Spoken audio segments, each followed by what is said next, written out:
everyone. This is Jeff Arnett. Another episode of Distilling Greatness. I'm the master distiller at Company Distilling, and today we're doing something really special at a really special location. I agree. So we got a special guest here. We're gonna dig in a little bit to the culinary world and how that plays with people who do spirits like I do, and how important we are to one another. But we're going to do that in front of a live audience. So we've already got people here who are enjoying some of the special food that's been prepared by Drew and his team. They've already been sampling on some spirits, sipping on some wonderful cocktails already. So we have, it looks like a happy group of people. I know you can't see them, but I see a lot of smiles out there. That's good. So we're going to go ahead and get started. You know, one of the things, this is Drew McDonald. He is the owner and chef of the Plaid Apron. So we're, for people who know East Tennessee, the Knoxville area, nestled into a really nice neighborhood. Plaid Apron is about as legit of a neighborhood restaurant as you can get. Absolutely. I was trying to think if there is anywhere else in town that has this. Honestly, there's not. Yeah. Like, there's some neighborhoods that can walk to somewhat of a distance, but generally speaking, it's on a little more of a major tailway of a road. Well, I would tell you, I had not been here before, so I typed the Plaid Apron because I'm from West Tennessee, lived in Middle Tennessee. I've only been here for a couple of years, and it plotted me to here, and I'm like, no way. Well, that's in the middle of a neighborhood. I can't tell you, it's probably once or twice a week we have someone that calls and says, now, I am in the Sequoia Hills neighborhood. Where are you? Yeah. Is it in the middle? Yeah. But then we tell them we're right across from the Sequoia Hills Presbyterian Church, because there's signs everywhere. And like, just follow the signs to God, and it brings you to good food. Yep. Well, of the things that I was pre-reading before meeting you, I think one of the things that kind of piqued my curiosity the most is that your journey took you from a pre-med student into becoming a culinary expert. Yeah, we had some different plans for sure growing up. Whose plan was pre-med? Was that yours or it was 100%. It was 100% mine. I didn't let anybody make my decisions. I still don't. Probably should to some extent, but I'll pay for those in the long run. Yep. I grew up in a small, very rural town in Middle Tennessee, Hickman County, Centerville, Tennessee, about 55 miles southwest of Nashville. If you hit Broadway, Broadway turns into West End turns into Highway 100. Highway 100 goes nowhere until you hit a little small town called Centerville. It's the home of Minnie Pearl, Grinder Switch, in case you know your country music history. But yeah, I had always planned on going back home for whatever reason. My family there owns and operates still McDonald Funeral Home. My grandparents started it. My father took over. Now my brother runs the show. And I just chose to be a little different. And if you talk to anybody that grew up with me, they're not surprised on that side. But early on, I'd enjoyed science and always done that. I had some of the doctors in town, their kids were friends of mine, and they were all getting older, and they were like, hey, Drew, I know you kind of enjoy the science side of the coin. Have you ever thought about doing med school and maybe coming back home? And I'm like, hey, you know what? That doesn't sound like a bad idea. They're like, well, we might be able to help you out with med school if you decide to do that route. So it's kind of funny. My college decision, kind of like a Doc Hollywood thing. Yeah, they were gonna send you off and bring you back. Yeah, bring me home. It was kind of funny because was a big outdoorsman until I got into the restaurant business. Now I'm a big indoorsman. And with 3 kids at all, we try to just juggle and balance. But no lie, when I was trying to decide on school, I was either going to go to Harding University in Searcy, Arkansas, or Lipscomb University in Nashville, both faith-based. And to be honest, it was, do I want to deer hunt or do I want to duck hunt? And that was legitimately what it boiled down to. Loved to deer hunt, so I stayed close to home and was able to travel back and forth. But I buckled down for a solid 2 years, and after that second year, cell biology, Dr. John Lawrence, who still to this day, every new semester starts it off by, we will allow you and teach you of how to become your next step in potential pre-med, or we will shine a light that will point you in the direction you should be going. And then the story of Drew McDonald comes into play of how I made him decide that this is not your calling. That 40 hours in a library does weird things to someone who does not belong in a library. Sure. So switch gears, speed it up a little bit. Ended up getting basically a business degree that had some nutrition in it. It's food systems management. Had already made the decision that I was going to go to culinary school, so I spent the last 2 summers knocking out hours, graduated a year early, went to Sullivan University in Louisville, Kentucky. Heard there's whiskey in that part of the world or something like that. No, I know it well. And then, it was just all hands on deck, get out of my way. From that point, I just knew as soon as I had gotten a job at a little restaurant called Park Cafe, which is still there. It actually just became new owners of the couple, Willie and Yvette, that were there that opened it. And it was more of a upscale, nice little mom and pop from the standpoint of the ownership. But that was my first restaurant gig. And I legitimately fell in love. I love the rush. I love the camaraderie. I love the fact that from a cultural standpoint, we had people from every background. And the word is the truth from someone who's can't keep their hands out of drugs to person going to church every Sunday to in between. It was just kind of a cultural mecca, and I just loved it. Yeah. And that really kind of made, I was like, no, this is no question what I wanted to do. Yeah. So I hit culinary school, took an internship immediately, took a job immediately, and literally for 15 months, 6 to 7 days a week, depending on if I worked brunch on Sundays, about 6 a.m. to 11 p.m., I was in food. I was in heaven. Loved it. Loved it, loved it, loved it. And once that kicked off, I'd learned very on, love Charlie Trotter, rest in peace, and it was a different era than we see now. It's definitely progressed and changed as far as the culinary scene goes from an interior standpoint. But I knew really early that I was like, I want my own place. Yeah. I want to be my own boss. It solidified after having a couple jobs that I was kind of tied and hands bound. And I'm like, you're really restricting what I think is a good thing. Because as most young 24, 25-year-olds feel that no one can tell them what they need to tell and go, I'm going to do my own thing. So I actually met my wife in New Zealand who happened to be from here. Weirdest thing in the world. Go all the way over. I'm not going to lie. I was looking for dual citizenship. I love you, Bonnie. Think the world of you, wouldn't change a thing, but I was going for dual citizenship. Yeah. And met her. She's from here. We ended up going from culinary school to Blackberry Farm. Spent 2.5 years there. Worked everything from lunch side of the coin all the way and finished up in the fine dining at the barn. In between, spent a year as the assistant baker, which is kind of where I honed my bread craft and has foundationally been a part of the Plaid Apron since day one. We jumped ship, moved to New Zealand for short stint, not as long as we wanted. But to be honest, we were there just over 4.5 months before we both threw up our hands and like, this is real hard. We're both very determined, weren't going to waste time. My wife does horses. She had a really sweet little gig actually riding with one of their Olympian riders. But it was an hour and 40 minutes. And when you're 16-hour plane ride away from everybody and then driving an hour and 40 minutes. And it's every bit of that. It gets a little tough on that side. So we reeled it in, moved back to Nashville, started working at the Hermitage Hotel and Capitol Grill before early on when it was one of the more foundational points of culinary in Nashville. Now, I mean, to be honest, Nashville's as good as any other big city in the country, if not probably compete with some smaller world metropolitan areas. I would say most people would critique it and say that 10 years ago that it was a criticism of the city, that it was a fun city, but its culinary had not developed like Charleston's or some of these other cities that were really known for it, but it has closed the gap there. And some of that's because some of those chefs came from some of those cities and created open restaurants. They saw an opportunity, and with what I liked with the move of Western LA to Eastern LA is what I've always referred to Nashville at to some extent with everything that's going on. That really riled up. I, again, grew up in a rural area, still prefer less people and less traffic.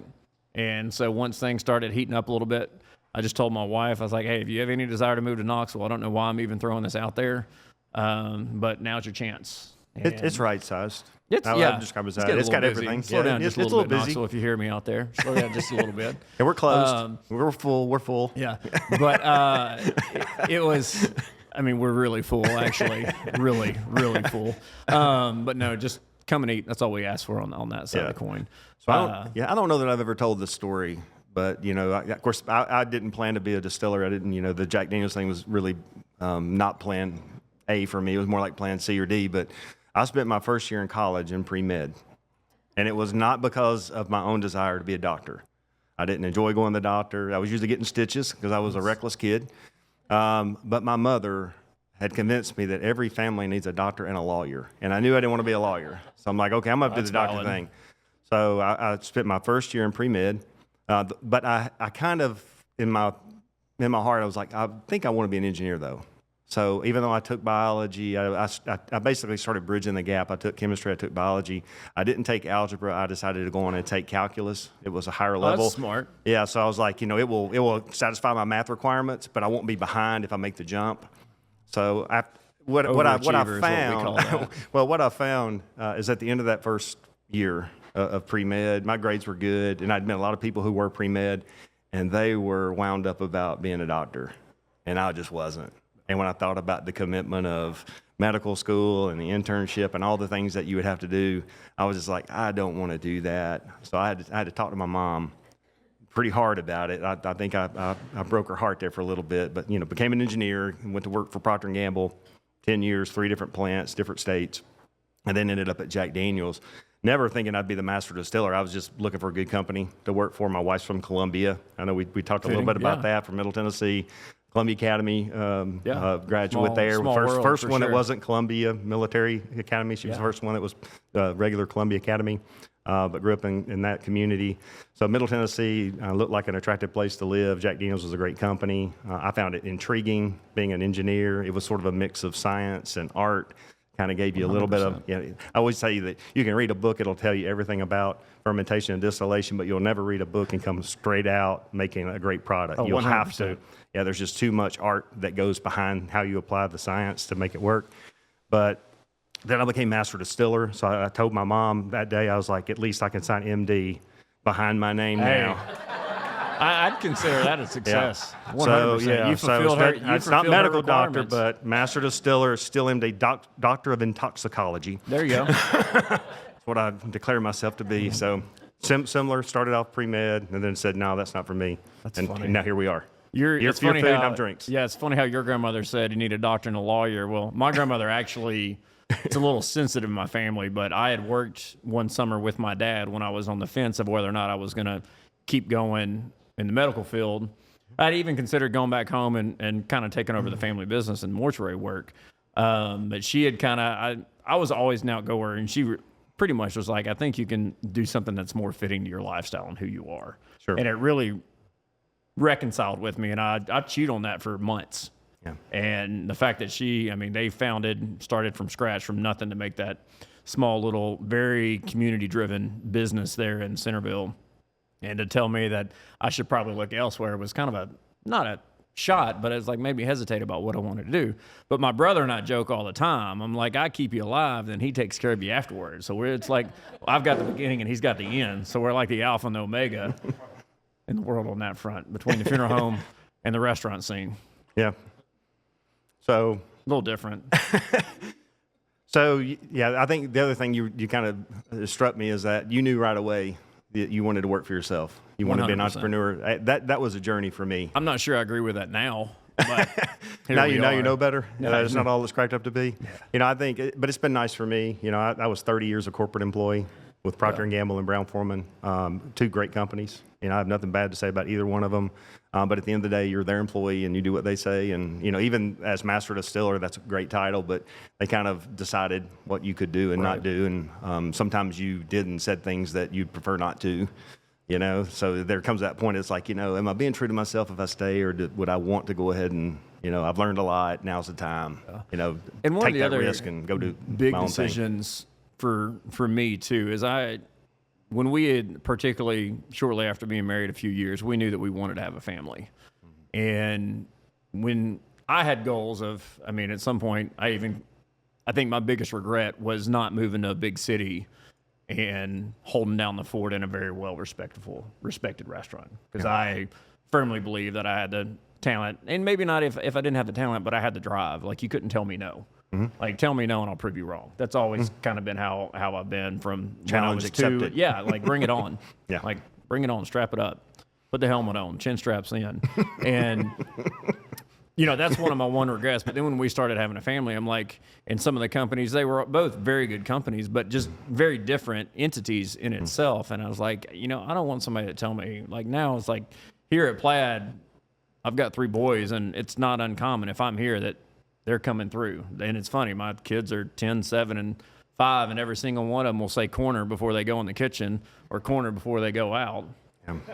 I mean, it's like they know their way around. Yeah. My wife and I joked because my oldest started kindergarten in during the 2020 of COVID, and we ended up sending them to a really small, tiny little private school just around the corner, and because we were completely afraid that we were going to have to teach our kids, educationally speaking. I'm like, I can teach them how to run a restaurant and how to cook. She can teach them how to handle a horse, shovel manure, and get them on a trailer and drive a truck. In the next economy, that might be more valuable than what they're learning in Valid. school. That's So true. just so you know, Where in a not- bartering yeah, society, yeah, touche. having whiskey in a bartering Touche. society, it's better than these 20s I got folded into my pocket. But we decided real quick that we know where we belong, Yeah. and we wanted both having businesses to where we could stop what we're doing if we have to. Because with the restaurant business, if I need to shut the doors, not that I'll enjoy doing this, but I can shut the doors for whatever reason and be dad when I need to be dad. So that's always been in the back of my head from that standpoint, especially when we started talking about having kids. Well, my first restaurant experience when I was 16, I was a cutter at a restaurant that only sold ribeyes. So I would come out, 8-ounce minimum, buy it by the ounce, includes baked potato and salad. Great restaurant, but I learned pretty quickly that was a tough life. And I got further reinforced when I went to college. I was at the University of Alabama. Don't boo me. But That explains not getting that MD. in a small town, anything will be an MD there. No, I was kidding. But now, just up the road from Tuscaloosa, small town, my roommate's parents were the two restaurant people in town. Oh, nice. So his father ran a cafeteria-style restaurant that was the primary place to eat breakfast and lunch in town for all the business people. By the time that was shutting down, his mother was ramping up because she had the only nice dinner place to eat in town. So between running two restaurants and his family, that's where we spent our Sundays. We would go up and see them. They would set up a buffet line. Anything that was left over in the buffet, the benefit was we got to carry it back and eat on it. Oh, that's always a plus. For a starving college student, that was always good. But I saw the life they had to live, and they were happy, but they worked hard, and you're married to it. It's not for everyone. It's a commitment. I've had a few people in the 13 years that we've been open whose parents have been like, hey, so-and-so's kind of interested in getting into the restaurant business. They want to go to culinary school. What are your thoughts? I was like, bring them in, let's talk. And I'd tell mom or dad, I'm like, I'm going to be black and white. Yeah. If you know me, what you see is what you get. There's nothing under the rug. I shake my rug every night and start over new. And, one of the first thing they were like, oh, I've been watching Food Network and all this. I'm like, restaurant business is nothing like Food Network. Yeah. Like it's to each is their own. If you want to go that route, I probably wouldn't suggest going the restaurant. I'd probably get in the P&R field and maybe watch a lot of YouTube and learn to cook that way. If you got a good personality, you'll probably go further on that. But I also tell them, I was like, how do you feel about working 15 hours a day, sometimes 18 hours a day? Are you okay with going 3 hours of sleep for possibly 2 to 3 weeks at a time, depending on, the 3 or 4 people that may or may not show up to work the next day? What do you mean? I'm like, well, that's pretty much my life sometimes. But it's funny because my wife and I joke because it's, we're trying to make transitions and movements to free up a little bit of, or gain a little extra income per se, so we can kind of have some retirement because, a lot of people that own restaurants, they work till they sell and hopefully they're worth something when they sell because you put all your blood, sweat, and tears in it and you don't pay yourself as much as you're probably worth, but you want to be sure you take care of your family within the walls as well as your family when you go home. So it's a lot of give and take, and it's love. And I tell a story. My brother got a finance degree, business degree, went to Lipscomb as well, ended up working for Deutsche Bank, moved up kind of there when Deutsche kind of started dissipating in the U.S., got on at Louisiana Pacific, moved up there, and it just became kind of this like corporate chase. And he could take, it was funny because the more money he made, the less happy he was. And finally I got to the point, I was like, hey, bro, I was like, I love you. I know you're doing well. I was like, but don't call me. I was like, because I don't want to hear, like, the conversations aren't great. Like, I want to know how you're doing. I don't want to hear about X, Y, and Z you're having to deal with. It's bumming. I was like, do something you love. And I've said from day one, and I tell my kids this on a regular basis, if you don't love doing it, don't do it. And you can quote me right now, if it gets to the point where I do not enjoy walking through these doors, I will not do this anymore. Do something else. It's weird because I genuinely I cook every night at home. It doesn't stop here. Like I would rather cook for my 3 boys and my wife than any other person, any other in the world. Wouldn't matter who sat down in front of me. Nothing makes me more enjoyable than making food that a 10, a 7, and a 5-year-old who all have different eating habits trying to make something that they all consume. My middle one's the one that throws a curveball. Chicken nuggets, man. Not in That's my a house. go-to. Not in my house. You'd be surprised. You'd be surprised. My Do a oldest lot with one, chicken nuggets. My oldest one, we could go to New York, sit down at a 2-star restaurant, have 6 courses, and he'd kill every single thing. My middle one would make a face at every single course that walked by and probably wouldn't eat anything but the cup of water and maybe the bread that came with it. And that's kind of the gist of it. And third one's always a wild card, so you never know how it's going to come with that one. So I know you talked about, growing up being loving to hunt, duck hunt, deer hunt, stuff, being outdoors and things. And I think you've kind of taken this love of nature and understanding of, the healthiness of, what could be locally sourced and weaving that into your vision of this restaurant. So talk a little bit more about that. When you were opening here, what were some of the things that you felt like were prior passions of yours that you felt like you were going to bring to life here? Well, one, I was raised with 3 sets of grandparents. I'll explain it like this. My mom's from Sarasota, Florida, so I had those grandparents. The great thing about those grandparents is they had Valencia orange trees and were members of a golf course, so I got to play golf and get fresh OJ every time we went to visit. Didn't have much influence on the food side of the coin, but my great aunt and uncle and my grandparents both had gardens galore. My great aunt and uncle, I vividly remember snapping beans, hulling peas, cutting corn as a wee kid, standing on a chair on the corner, and they would can 2 walk-in closets every year. Like when I grew up on canned vegetables that literally came out of a mason jar. We didn't own a can opener, and we never very fortunate. They both came up young through the Great Depression and just had an appearance. But the reality of it is they loved what they do. They loved fresh food, and that's how I was raised. I didn't know any different. I'd go over to, my friend John's house, and I'd hear, and then I'd get this whiff. I'm like, "You're gonna eat that?" Whereas it was that, and it just nice and fresh even at that stage of the game. That was the foundation that I didn't know meant so much to me until I've gotten older. But I was also very blessed from a standpoint of where I worked. Being at Blackberry Farm, having John Kirkendall there, who's still there, and learning from them. And we generally tried to use as much stuff as we could handle that came out of that garden. But for me personally, it did not hit until that short stint that I spent in New Zealand. I worked at a place called Hookah Lodge, which is in Taupo on the North Island. Lake Taupo's there. At the time, it was the #1 hotel in Australasia for 2 years in a row. And the neat thing about it is it was only 12 rooms. The cool thing about it is you go look at their guest book.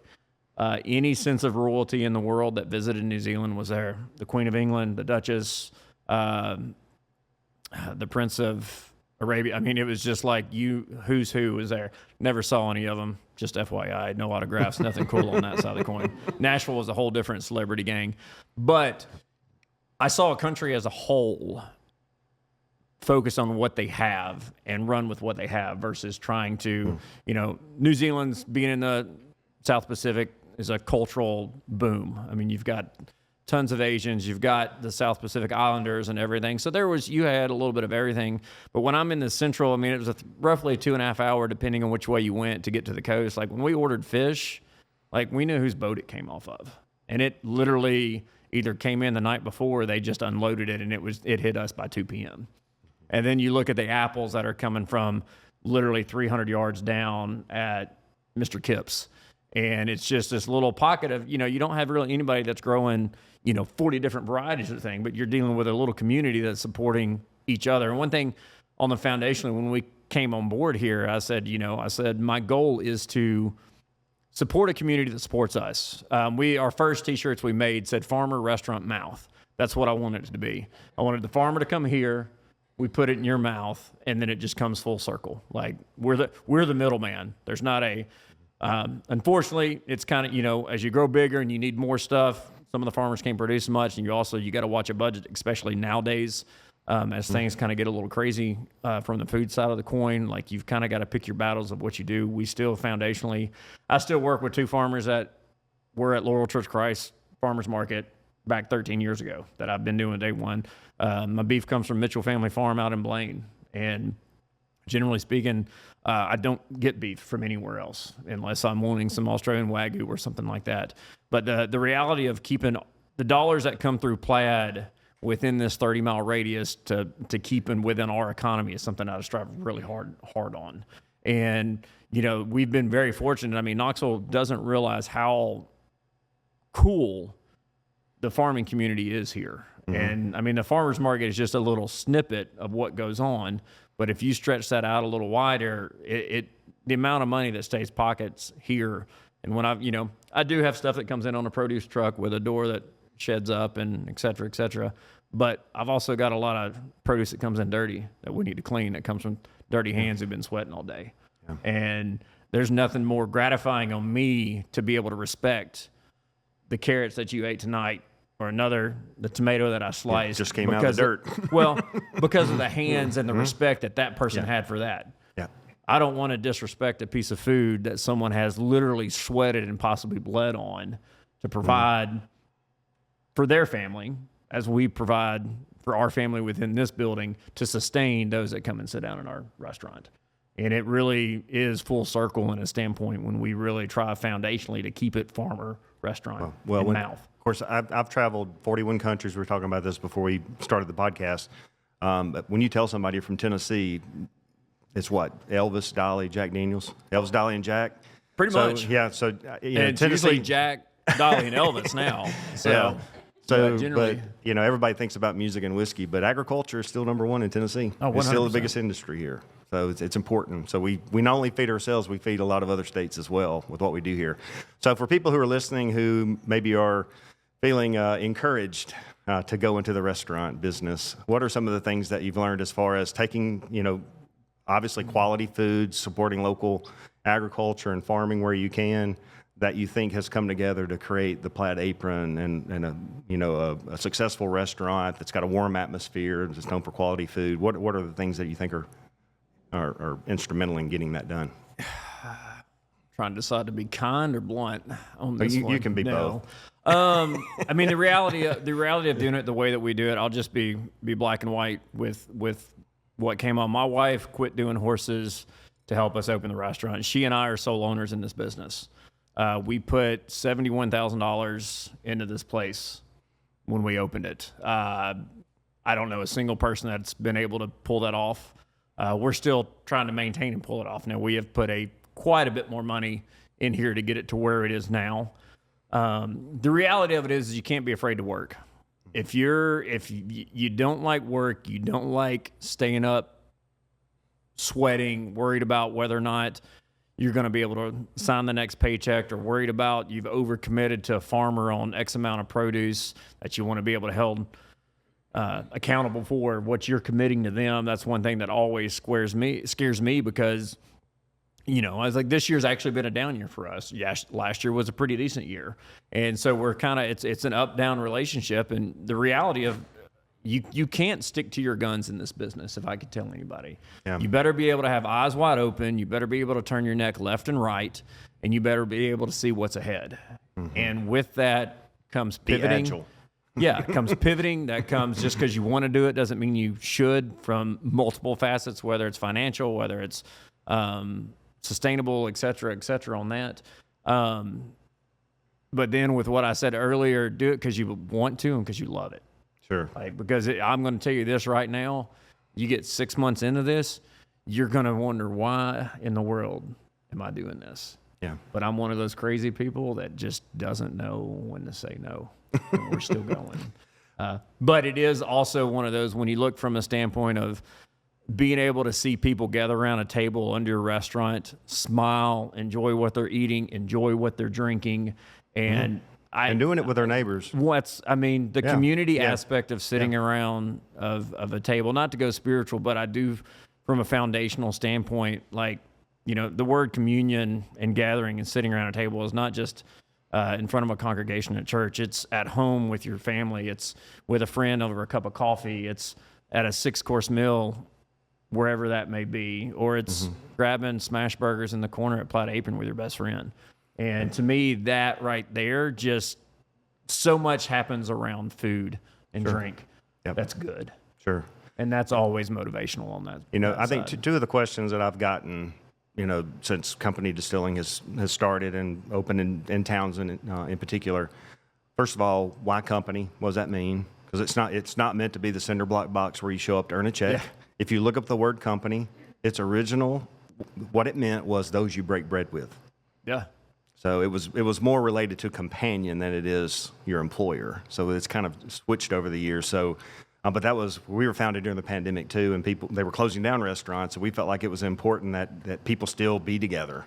Get together. I heard liquor and alcohol went nuts during that period, if I'm not mistaken. It actually was a boom period for a lot of brands. So it wasn't necessarily a bad period. Usually I find that spirits tend to be more recession resistant than most other industries. And that's because people tend to drown their sorrows with you or celebrate with you. So it's kind of, you catch them in both directions in some regards.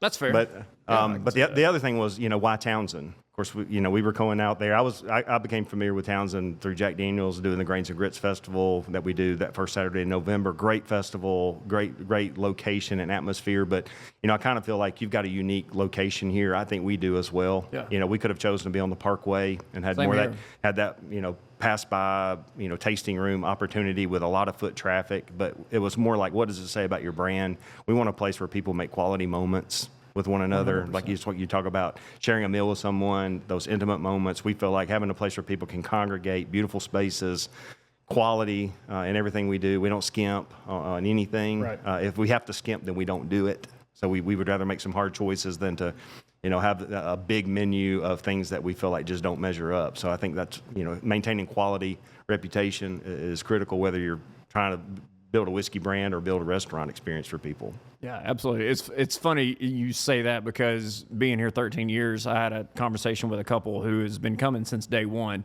I remember seeing them roll their twins and their 3 kids up in one stroller. And now we're literally talking about where they're thinking about going to college now. And it's just like seeing, and it's, there's not enough hands and feet to be able to go through the relationships that have come from this and that continue to show up. And, there's a few people that are in here, I'm not joking, 3, 4, 5, sometimes 6 times a week. Maybe I just don't like cooking. That could possibly be it too. Yeah. But that's why we're here, to say, but the conversations, like, it's not about how you do. It's like, how's your daughter doing? How was your trip to X? What's next? How's business? It's not just, oh, are you enjoying your meal? It's how are you? Mm-hmm. How is your family? And the same way as they ask about us. They want to know how my kids are. How's Bonnie doing? We don't ever see her anymore. I'm like, well, me neither. So it's just it's funny just summing that word up as company. I was like, I think there's a lot of foundational progress within that between the Plaid Apron and company distilling. Yeah.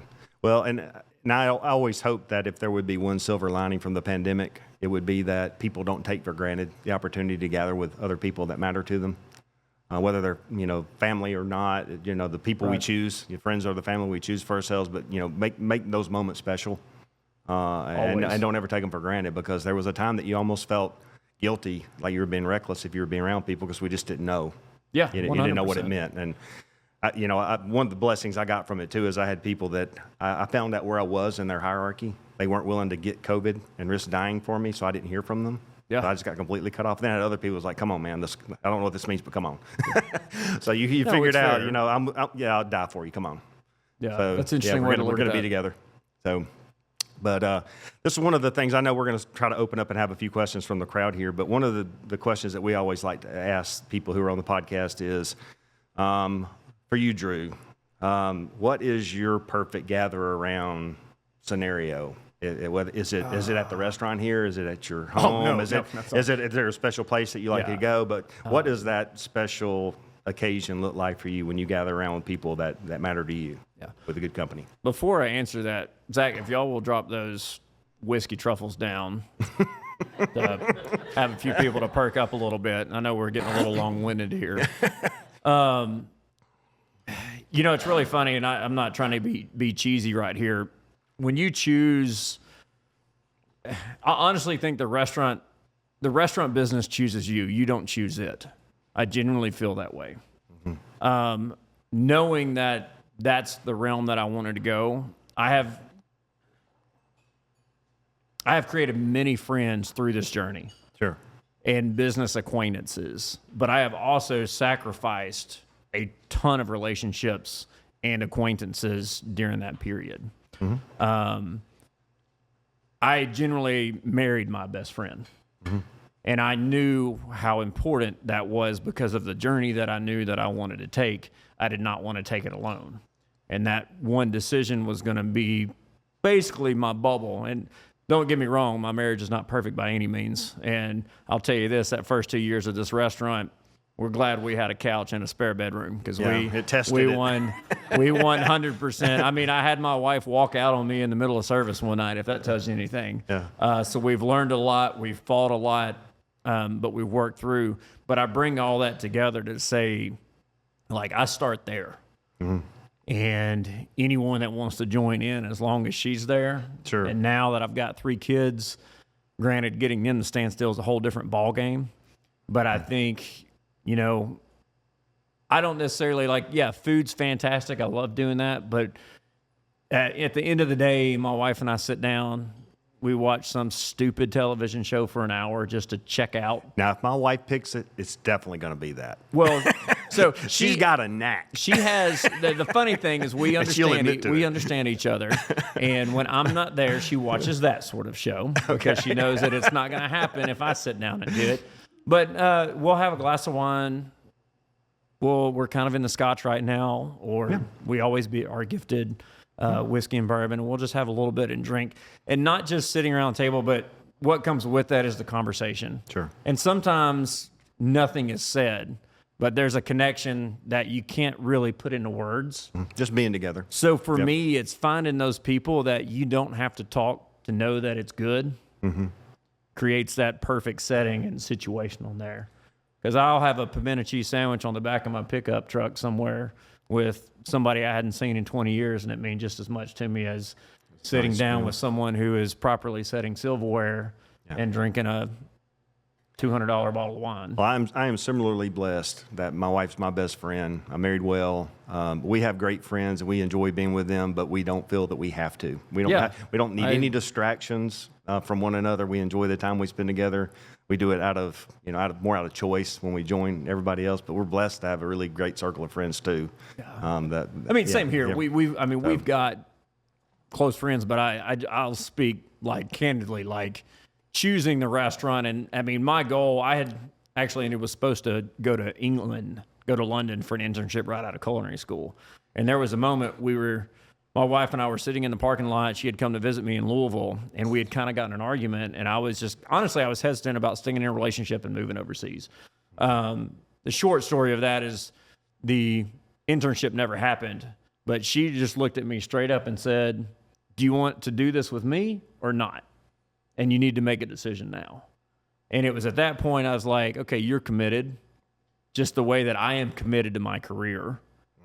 So knowing that you're willing to question me and challenge me knows that I need you by my side. Because in this business, if you don't have someone that is going to push you, hold you accountable, and humble you, your bellwether, your barometer. Because some of us might have a chip on our shoulder in the kitchen. I'm not saying that lightly. Helps. Yeah. And it's always, especially with hard nights and tough things, it's always awesome to have somebody to go home to that's like, "Hey, how was your day?" They may not want to hear about it, but they're going to ask. And they may regret that the next night when it comes in. Cool. Well, Drew, it's been awesome talking with you, but before we shut this thing down, does anybody have any pressing questions you'd like to ask of us? I think one of the things that you both kind of said in a way, but it's so different, is the kind of mentorship that you got. And yours almost seems accidental in a way. I don't mean to insult you in any way. But yours seems maybe a little bit more driven. How did you make the decision about who you were going to go to learn? Because I work with a lot of really young people, and a lot of them feel, and some of them can't just go out and start their own restaurant on day one. I'm sure that can happen. Not recommended. Yes, a few people can do that. But how did you select your mentorship, and how did you know somebody was going to be your mentor? Basically, just asking how we made the decisions of where we went, who we were leaning on through our career paths is basically what's there. For me, I was an athlete growing up, decided not to do the college thing because I knew I wasn't going to be a pro, and that just seemed like got in the way of deer hunting, if I'm being honest, once I got into college. I always wanted to be at best at everything I do. When I was in culinary school, all I heard about was Blackberry Farm. And it was just continuing that growth and driven in. And the funny thing about it is my journey there started with, I was like, I was in the library. It was the last 3 weeks of school. I'm just going to apply and see what happened. I was still planning on going to Europe. It was more of just a crapshoot per se. And the third week of me working at home, waiting on the phone call to be like, hey, we've got you all squared to go. They called and I said, yeah, when do you want me? And went up and staged, and then no joke, went home for 48 hours, packed my bags, went back to Blackberry, moved in with Joseph Lynn, slept on his floor. He's got J.C. Holdway downtown. I slept on his floor. I started on the AM side of the coin while he was working the PM side of the coin. We never saw each other. It was a great relationship because I slept while he worked, and then he slept while I worked. And, we had our own lives, and he was kind enough to open his doors on that side. And then it was just kind of like, okay, I want to go to New Zealand, but I wasn't about to just go work for XYZ. The biggest, and I kind of said the biggest regret was not working at some big name. I mean, Blackberry absolutely falls under that category. Mm-hmm. But I was wanting to be in a Michelin. The crazy thing is, when we went back to New Zealand, I had staged for a guy that was in Nelson, which is on the Nelson's just outside. If you're familiar with New Zealand wine, it's outside of Marlborough region, where Sauvignon Blanc, blah, blah, blah, blah, blah. There's better wines than Sauvignon Blancs in there. That's a whole different conversation. But Matt Bouderay was there, and he had just moved in. He was a Kiwi that went to London, actually ran one of Marco Pierre White's 2-star Michelin Oceanic restaurants. And here in this little small town in New Zealand, we jumped on, and I staged for 3 days. And then we made the decision that we had been to New Zealand 3 times, and all 3 times we had kind of been based out of Nelson and wanted to see something new. I learned more in that 3 days from him than I had learned, it's kind of a shot, but in the last 2 years that I'd been employed, just from a 2 Michelin star chef who details were a total different ballgame. I mean, it was all about the details and just perfection. And to this day, I would love to rewind that and spend that entire year there. Yep. So I know I've just been informed, for those who are listening to this podcast, you might not have heard that question, but it was basically how we chose mentors in our life to get to where we are today, where yours seemed to be pretty obvious. Blackberry kind of creating a channel for you, not so directly for me, but when I came out of college, I wanted to work in the automotive field. That's when I became an engineer. It wasn't to work in the food and beverage industry, which is where I ultimately ended up. So Plan A was automotive. Plan B was Procter & Gamble. I made coffee. I made juice drinks. I made potato chips. None of that was very sexy or fun. But after 10 years of it, I was a food and beverage manager, engineer, whether I wanted to be or not. I was a Tennessee Squire, so I was a fan of Jack Daniel's. When there was an opportunity to interview for a job there, I was more than excited about it because this would be a fun industry to work in. And it just so happened that it would be a quality control manager's job. So the great thing about quality is it kind of touches everything. So where a lot of people at Jack Daniel's are truly experts of what they do, and it's been multi-generational. They've learned from their grandparents and parents, and they do one part of the process, and they do it expertly and with a lot of love and passion. Quality allowed me to work with all of those people that would connect the dots from cave spring water and grains all the way through going through barrels and warehouses and shipping all around the world. I was surprised. The thing that surprised me most at Jack Daniel's is there had not really been a plan for who would replace Jimmy Bedford. He was the master distiller before me. He had worked for the company for about 40 years, had served as the master distiller for 20 of those.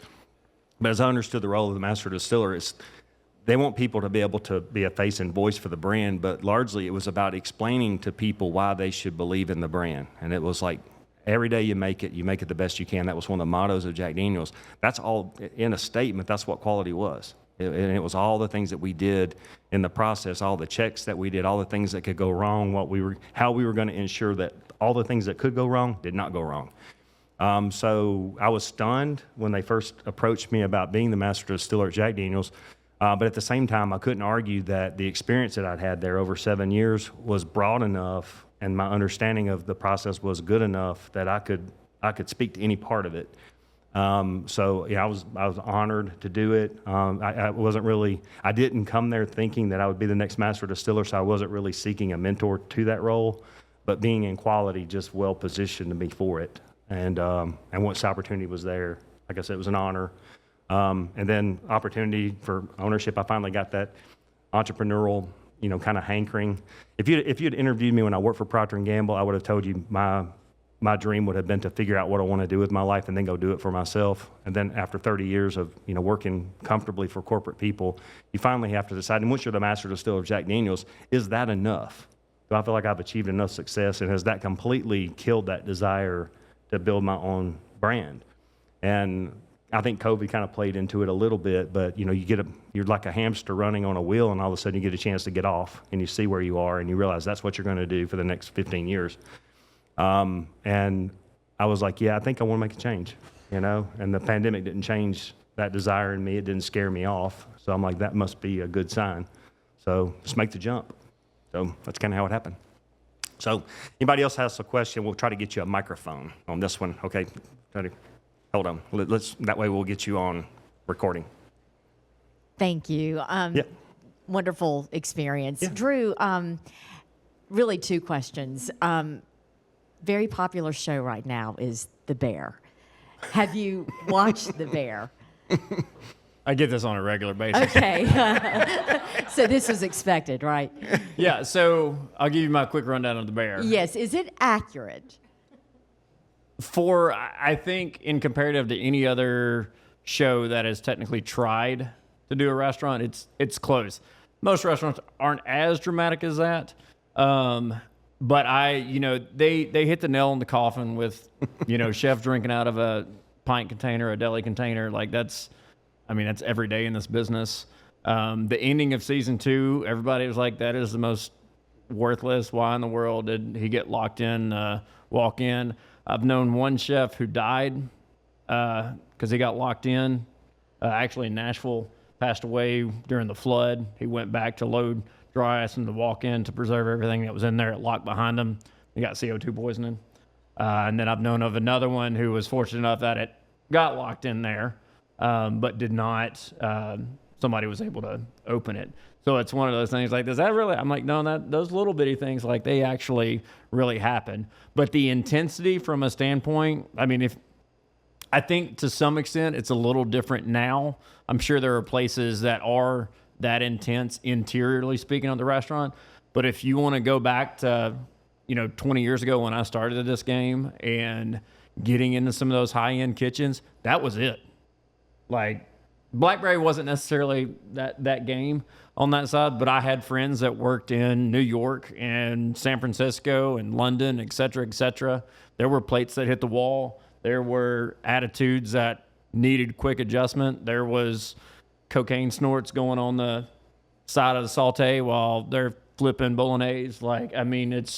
It's a wild and crazy deal. It's been reared back a little bit. And I think particularly one thing that I strive about, and I knew this from day one with Plaid Apron, is like, I want to be a home and I want it to feel like a home. Not a dysfunctional home, but I want it to be a home.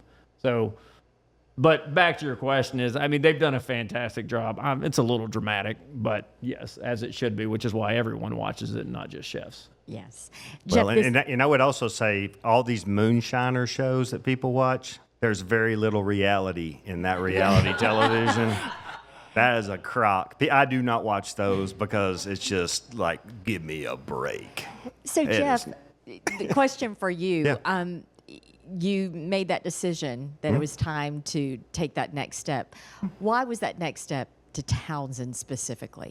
I think for whiskeys, and I know when we were forming a team, I talked about it. I think if you're a spirits drinker, If you're into gin or vodka or anything like that, it doesn't really matter where it comes from as long as it tastes good. But whiskey is different. Whiskey needs a home, and whiskey tourism. People want to tour the distilleries. They want to know where it comes from, how it's made. You don't see this in other spirits types. So I think, because my passion is, I wanted to stay in brown spirits. I wanted to do barrel-aged whiskeys, just like I'd done at Jack Daniel's, and do that for myself. So I'm like, I need a decent home place. And I had kind of fallen in love with the beauty of Townsend. I saw it as an opportunity. I knew there were spirits lovers coming there every year. I was engaging with them when I was still with Jack Daniel's. But I'm like, it's a shame this little community doesn't have one. Tennessee was right for me. I'm a native Tennessean. I didn't want to leave the state. But East Tennessee really didn't have the reputation for great whiskey making. That was largely owned by Middle Tennessee, but there was no reason why it couldn't be extended into East Tennessee. So I felt like that was something that we could achieve as a company, that we would kind of extend that Middle Tennessee reputation to East Tennessee. We have the same Four Seasons climate. We have great water. We have access to the same agricultural base and stuff like that. So all the things that are critical to make a great whiskey brand were present. Sort of like the natural infrastructure you would want is in place. It was just, it was at the right spot. So, Townsend is great, but, it's electricity in a septic tank. Those are your limitations of that town. So if you visit Townsend, what you will see is that's as much as we can do with what we have there. So we have no natural gas. We have no municipal sewer. But we're able to make quite a bit of product there. We actually make beer there, have 6 different brews on tap, make everything on the wall, which we have about 14 or 15 items now. Every bit of that is made there, at least finished there and bottled there, with the exception of the gin. So we do have the small facility over in Nashville or south of Nashville that does Ghost Rail for us. But I love East Tennessee. Some of the best friends that I've made over the years were here, so I didn't feel like I was really leaving, family or friends. I was kind of coming to some in a way. My wife was on board to do it. She's my best friend.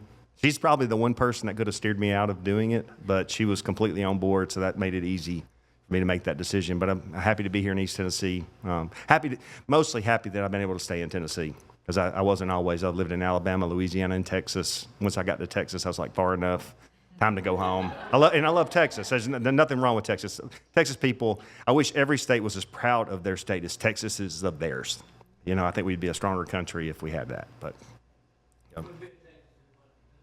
I know, I told them that. Well, see now, I have a little bit of an accent, but it was very similar to what they had in Texas, at least in the North Texas area.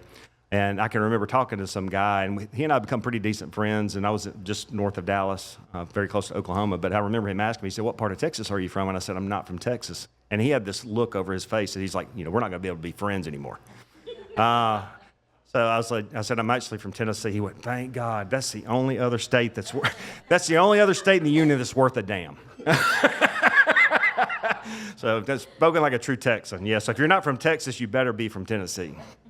Now that may not be true now that they've joined the SEC and we are UT and they are Tex. They are TEX. We got to keep the UT. So, but, any other questions? If not, it's all right. One last one, and we'll close it down. Yep. All right, guys. This has been really great. So thank you both for putting this on. And from me and Drew, I'd say thank you guys for listening in. And absolutely, it's great thanks having to you. both of you. Kind of interesting just sitting here, us talking. Shout out to my friend Sandra for inviting me. Yeah. This has been great. Former failed MD, pre-med here, just so you guys know you're not the only ones. High five. So my question is both of you have obviously started successful businesses. You've been in business for 13 plus years. Jeff, you're, on the earlier stage, but you're, ramping up. What would be like your biggest piece of advice for anyone who wants to make that jump from, say, corporate America or whatever into starting their own thing? Let me start. Yeah.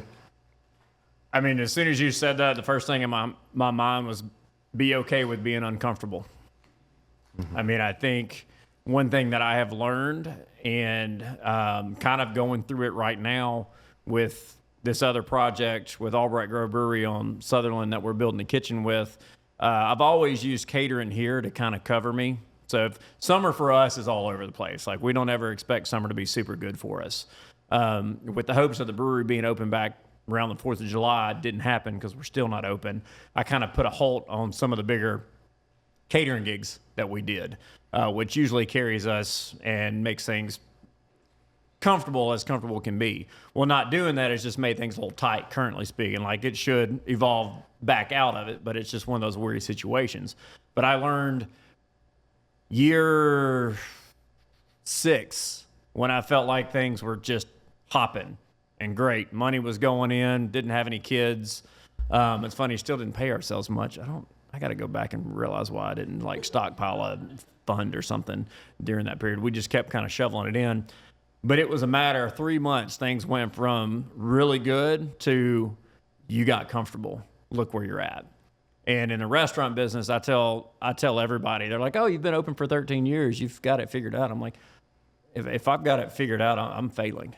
Because, I mean, we're kind of in a conversation piece now with Plaid about trying to possibly pivot just a little bit with what we've been doing, just because we do feel like, from an economy standpoint, people are a little tighter than they are. They're spending money on different things.